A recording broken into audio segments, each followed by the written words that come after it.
કે નહીં જીએસટી? આ જીએસટી આપણો ટેક્સ છે, એ સરકારની તિજોરીમાં જમા થાય છે। આ તમારા પૈસાથી સરકારનું બજેટ બને છે અને એ બજેટમાંથી તમારા ગામના તલાટીથી લઈ અને રાજ્યના મુખ્યમંત્રી સુધીનો પગાર થાય છે। આપણા મતથી સત્તા પણ મળે છે, આપણા પૈસા ટેક્સના પૈસાથી એ લોકો પગાર લે છે। એ તમારો ટીડીઓ હોય, મામલતદાર હોય, કલેક્ટર હોય, એસપી હોય કે રાજ્યનો કોઈ મંત્રી કે ધારાસભ્ય કે મુખ્યમંત્રી કે વડાપ્રધાન હોય, એ આપણા ટેક્સના પરસેવાના પૈસામાંથી પગાર લે છે। આપણા પૈસામાંથી પગાર લેતો હોય અને જો આપણી વાત ના સાંભળતો હોય તો આપણે એની સામે તાકાતથી રસ્તા પર ઉતરવું પડે। એ જિગ્નેશભાઈ વાત કરી વડાપ્રધાનની। વડાપ્રધાન વડનગરના છે? વડાપ્રધાન નરેન્દ્રભાઈ મોદી વડનગરના છે? હા કે ના તો બોલો। તો એક જ પ્રશ્ન પૂછવો છે કે ગુજરાતમાં દારૂબંધીનો કાયદો છે? આ વડાપ્રધાનના ગામમાં દારૂ, ડ્રગ્સ, ગાંજો, ચરસ બધું મળે છે? કેટલા જણા હા કહે છે? હાથ ઊંચો કરો તો। વડાપ્રધાન નરેન્દ્રભાઈ ના ગામમાં દારૂ મળે છે? હા કે ના? તો પેલા સંસ્કારી મંત્રી છે, સંસ્કારી ગૃહમંત્રીને મારે કહેવું છે કે હપ્તા લેવામાં એક ગામ તો છોડો। વડાપ્રધાન નરેન્દ્રભાઈ ની તો થોડી શરમ ભરો। આ હપ્તા લેવા વાળી ગાંધીનગરની સરકાર તો નરેન્દ્રભાઈ ની પણ શરમ ભરતી નથી।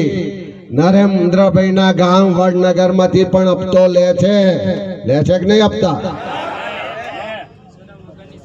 તો શરમ વગરની સરકાર આપણા લોકોને સંસ્કાર શીખવાડવાની વાત કરે છે। આપણા ધારાસભ્ય કહે ત્યારે એને સંસ્કારી કહે છે, પણ જેમ તુષારભાઈ કીધું એમ જેમ જેમ યાત્રા 21 તારીખથી નીકળી તો દરેક ગામોમાં ફર્યા। વાવ થરાદ જિલ્લો આવ્યો, પછી બનાસકાંઠા, પછી સાબરકાંઠા, પછી અરવલ્લી, ત્યાંથી ગાંધીનગર અને ગાંધીનગરમાંથી આ મહેસાણા આવ્યા। બધી જગ્યાએ ખેડૂતોએ આક્રોશ સાથે કીધું કે આ કમોસમી વરસાદને કારણે, સરકારની નીતિઓને કારણે દેવાદાર થઈ ગયા છે, ખેડૂતો આત્મહત્યા કરે છે અને બધા જ ખેડૂતોની એક જ માંગણી છે કે ખેડૂતોના દેવા સંપૂર્ણ માફ થવા જોઈએ। બધા સમર્થનમાં છો? હાથ ઊંચો કરો તો કેટલા જણા ખેડૂતોના દેવા?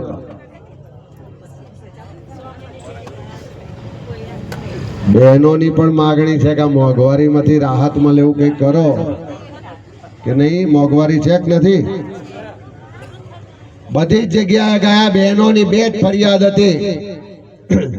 એક તો મોંઘવારીને કારણે ઘર ચલાવવાનું મુશ્કેલ છે અને બીજી બાજુ ગામે ગામ દારૂ ને ડ્રગ્સ ને કારણે નાની ઉંમરે આપણા છોકરાઓ, યુવાધન બરબાદ થઈ રહ્યું છે। નશાના રવાડે ચડીને એની જિંદગી બરબાદ કરે છે। નાની ઉંમરે આપણા દીકરાઓ મોતને પેટે છે અને એના કારણે નાની ઉંમરે આપણી બહેન દીકરીઓ વિધવા થાય અને આખું જીવન અને પરિવારનું જીવન બરબાદ થઈ જાય છે। એ બહેનોએ આક્રોશ સાથે કીધું કે પીવાનું પાણી નથી મળતું પણ દારૂની રેલમછેલ છે। કોઈ પણ હિસાબે આ દારૂ બંધી કરાવો, નહીં તો આવનારા સમયમાં આપણા બધા ગરીબ સમાજોનું તો ધનોત પનોત નીકળી જશે। અને એ સંકલ્પ સાથે આ યાત્રામાં નીકળ્યા છે કે આ ગુજરાતને નશા મુક્ત બનાવીશું, દારૂબંધીના કાયદાનો કડક અમલ કરાવીશું અને ગાંધીનગરમાં જે હપ્તા લેનારી સરકાર છે એને ઘર ભેગી પણ કરાવીશું। કરાવી છે કે નહીં? જોડે જોડે યુવાનો પણ મળ્યા। શિક્ષણ મોંઘું થયું, સરકારમાં નોકરીઓની લાખો જગ્યાઓ ખાલી છે, નોકરીની જાહેરાત આવે, આપણા દીકરા દીકરીઓ પરીક્ષાની તૈયારી કરે, પરીક્ષા આપવા જાય તો ખબર પડે કે પેપર ફૂટી ગયું। એક વાર, બે વાર, ત્રણ વાર તો કદાચ ભૂલ થાય, પણ 25 વખત પેપર ફૂટ્યા અને કદાચ કોક આપણો ગરીબનો છોકરો પેપરમાં પાસ થઈ જાય, સારામાં સારા માર્ક લાવે, પણ જ્યારે જીપીએસસી ના પેલા ઇન્ટરવ્યુ થાય, ઇન્ટરવ્યુ આપવા જાય તો પેલો અધિકારી જ્ઞાતિ જોવે કે કયા સમાજનો છે, એ જ્ઞાતિ જોઈને માર્ક મૂકે છે અને ગરીબ સમાજના આપણા હોનહાર છોકરાઓને આમાં અન્યાય કરે છે, ભેદભાવ કરે છે આપણી સાથે. અને જ્યારે આપણો યુવાન નોકરીએ લાગે છે તો ફિક્સ પગાર, કોન્ટ્રાક્ટ ને આઉટસોર્સિંગમાં લે છે અને આખી જિંદગી એનું શોષણ થાય. ત્યારે આ યાત્રા દરમિયાન અમે બધાને સાંભળ્યા પછી સંકલ્પ કર્યો છે કે ગુજરાતમાં ફિક્સ પગાર, કોન્ટ્રાક્ટ ને આઉટસોર્સિંગ પ્રથા સંપૂર્ણ બંધ નહીં થાય ત્યાં સુધી આ ગુજરાતના યુવાનો માટે લડીશું. આદિવાસી સમાજના પ્રશ્નો હતા. અહીંયા મેઘરજમાં ગયા, માલપુરમાં ગયા તો ખાતરની તંગી, ખાતર માટે લાઈનોમાં ઊભું રહેવું પડે છે. એવું છે. આ તો નરેન્દ્રભાઈ નું ગામ છે તો આવું થાય. નરેન્દ્રભાઈ ના ગામમાં નહીં મળતો.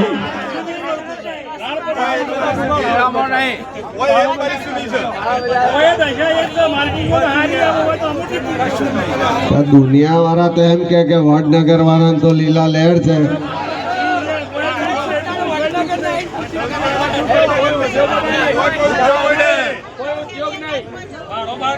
એ બધી જ જગ્યાએ લોકો ખેતર માંથી લાઈનોમાં ઉભા રહેવા માટે મજબૂર છે. ખેતરમાં કામ કરવાને બદલે ખાતર લેવા માટે લાઈનમાં ઉભા રહે.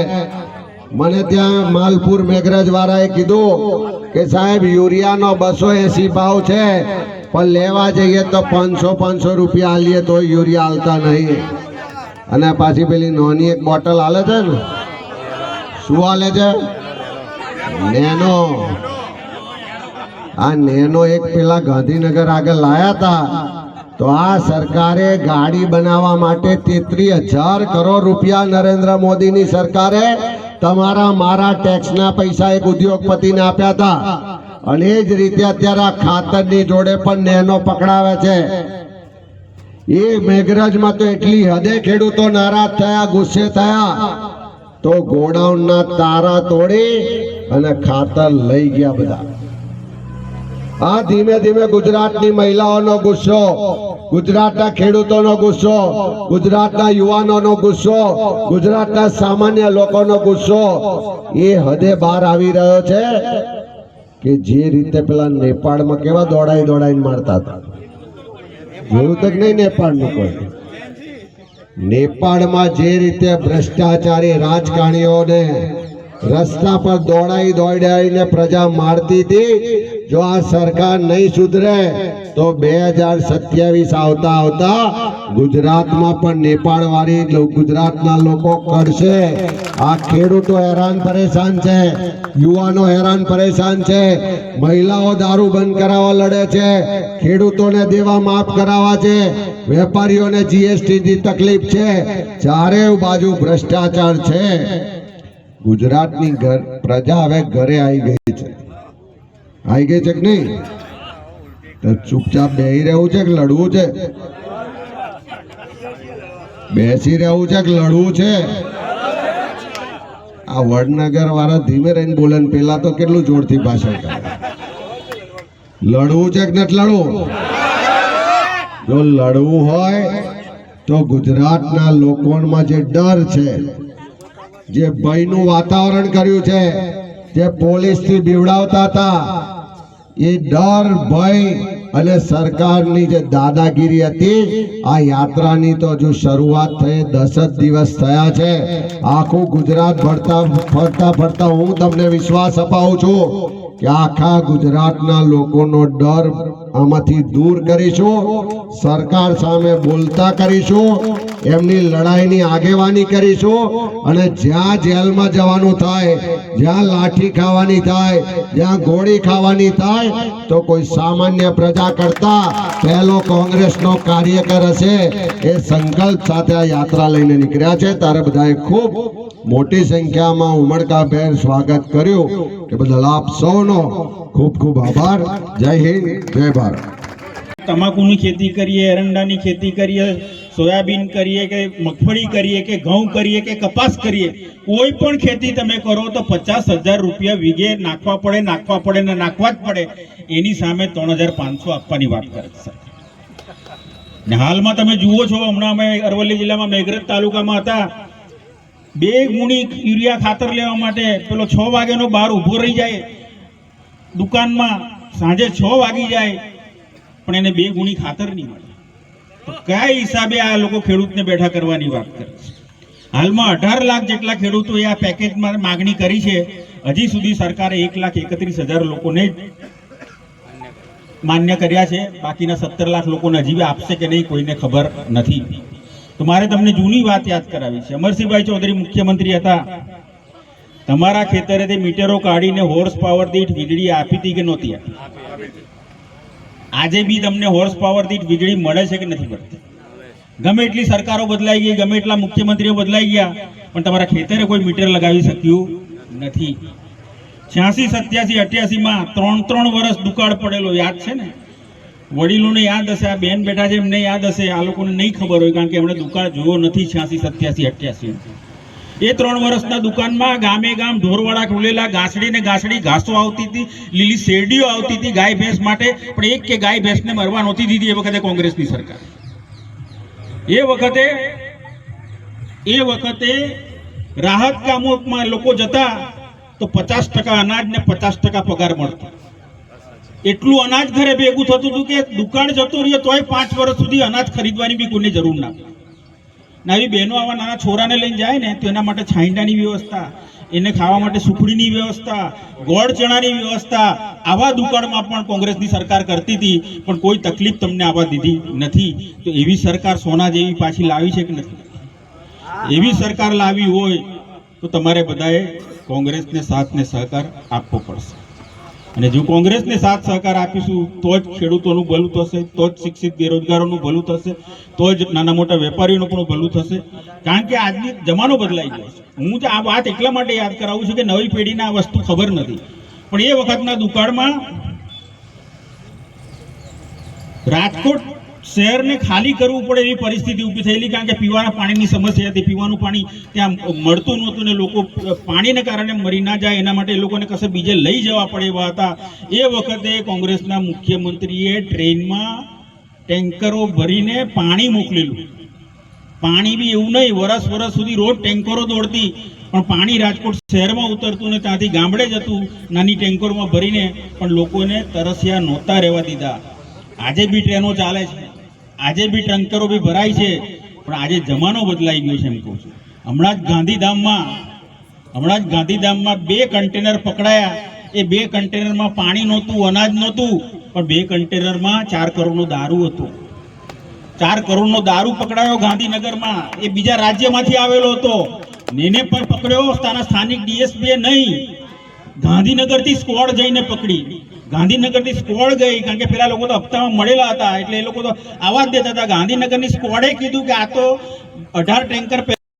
ગુજરાત રાજ્ય અને મહેસાણા જિલ્લો એના ખેતરોની ડિઝાઇન બદલી અને તમારું ખેતર બીજાના નામે, બીજાનું ખેતર તમારા નામે, કોઈની 50 ગુઠા જમીન હોય તો એની 25 ગુઠા થઈ જાય અને 25 ગુઠા વાળાની 100 ગુઠા થઈ જાય એવું સર્વે કરી અને તમામ મહેસાણા જિલ્લાના ખેડૂતોને સર્વેના એક પ્રકારનો જવાબ નથી આપતો એવી આ બેની સરકારને કાન ખોલવા માટે આપણે બધાએ ભેગા થવાનું. આવનારી તાલુકા પંચાયત, આવનારી જિલ્લા પંચાયત, આવનારી પછીની ચૂંટણીઓમાં કઈ રીતે તમે ચૂંટણીની મતદાર યાદીમાંથી નીકળી જાઓ એના પ્રયત્નો ભારતીય જનતા પાર્ટી દ્વારા, સર દ્વારા, ચૂંટણી પંચ દ્વારા થઈ રહ્યા છે. વોટ ચોરી કરી અને સરકાર જ્યારે સત્તા પર બેઠી છે ત્યારે વોટ ચોરી કઈ રીતે થાય છે એના 2 દાખલા આપો. કે દાખલા તરીકે તમારા ગામની અંદર કોંગ્રેસનો એક મોહલ્લો હોય તો એ મોહલ્લામાંથી કઈ રીતે 50-100 મત ઓછા કરવાના, અને જો ભાજપનો મોહલ્લો હોય એ મોહલ્લામાં કઈ રીતે ભારતીય જનતા પાર્ટીના મત વધારવાના. ચુડિયા ગામની અંદર દાખલા તરીકે 5000 મત હોય તો છેલ્લે દાડે તમારી યાદી બનશે 5000 મતની. તમને એવું લાગશે કે આપણા ગામના 5000 મત હતા, મત કોઈ ઓછા થયા નથી, પરંતુ કોંગ્રેસમાં માનવાવાળા તમામ લોકોના જે મત ઓછા થશે એટલા જ મત ભારતીય જનતા પાર્ટીના મોહલ્લામાં જઈને વધી જવાના. આ ખબર તમારે રાખવી પડશે. થોડા દિવસ તમારી વચ્ચે થોડો ટાઈમ છે, એ ટાઈમની અંદર તમારે મતદાર યાદીમાં જે દાખલો કે કોઈ પણ કાગળ ખૂટતું હોય તો એ તમે કાગળ પહોંચાડી અને તમારો મત છીનવવાનો જે પ્રયત્ન ભારતીય જનતા પાર્ટીની સરકારે કર્યો છે, હું આપને વિનંતી કરવા માટે આવ્યો છું કે જે અધિકાર તમને મળ્યો છે, જે મતનો અધિકાર જો તમને ના મળ્યો હોત તો આજે અમિતભાઈ હોય, બળદેવજી હોય, ભાજપ હોય કે કોંગ્રેસ હોય, કોઈ તમને ક્યાંય કદી પૂછવા આવતું ના હોત.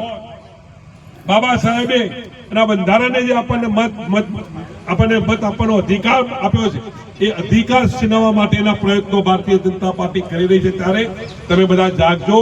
એક પણ મત આપણો નોંધાયા વગર નહીં રહી જાય એની ચિંતા કરજો. આપણા બાળકો, આપણા વિદ્યાર્થીઓ તમામ નશામાંથી નશા મુક્તિ બને, એમાં કોઈ સપડાય નહીં. એ બંધ કરવા માટેની જ્યારે બધાએ વાત કરી છે ત્યારે એને સાથ અને સહકાર આપી અને આવનાર દિવસોમાં તાલુકા પંચાયત, જિલ્લા પંચાયત આપણે કબજે કરીએ, એ જ વિનંતી સાથે ભારત માતા કી જય.